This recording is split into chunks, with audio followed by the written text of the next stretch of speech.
My interstellar shop sells tons of plutonium every single day. Naturally, I keep note of the amount sold daily so I can check back on the numbers in the future and make sure that they have been properly reported. I'm going to show you how I do this with XTDB by leveraging its built-in bitemporality and immutability, making painful auditing a thing of the past. To showcase this, I'll be using the XTDB Play website to help write these transactions and queries, as well as utilizing its special feature where we can mock the time at which a transaction was executed. Using this, I'm going to mock 3 transactions that happen at 3 different times. For this example, I'm just going to use the first 3 days of 2024 where I list the amount of units of plutonium I sell every day. So I sold 1,000, 3,500 and 1,500 units on those 3 days. So we can query this quite easily by just running a simple select star statement. Now you may be wondering why I didn't add a date column for any of these entries.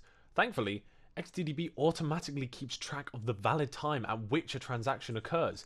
This being the time for which an entry is now valid, so you won't ever have to worry about this. It's stored within the built-in valid from column that is hidden by default, and we can see by adding this to our query.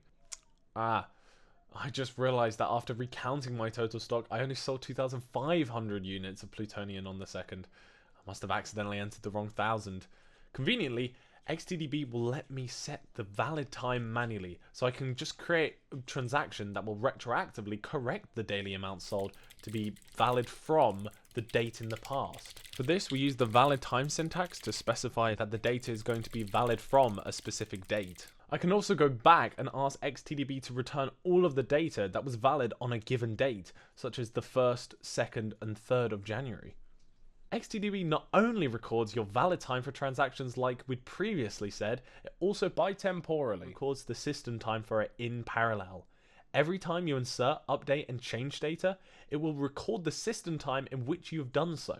So when you overwrite valid data, it will keep that overwritten data stored at a previous system time, thus illustrating its immutability. We can actually see this by using system from, another hidden column that XTDB stores, and system time, which we can add to our query to see the state of our system at any given time. Doing this for the 4th of January, can see that our amount sold on the 2nd is still 2,500, but the system is from the 4th when we did the update.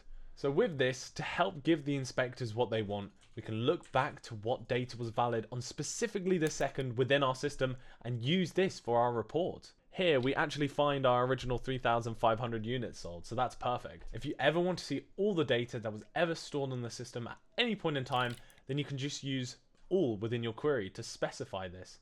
And as you can see here, we can see all 4 entries, including the 2 that were valid on the 2nd.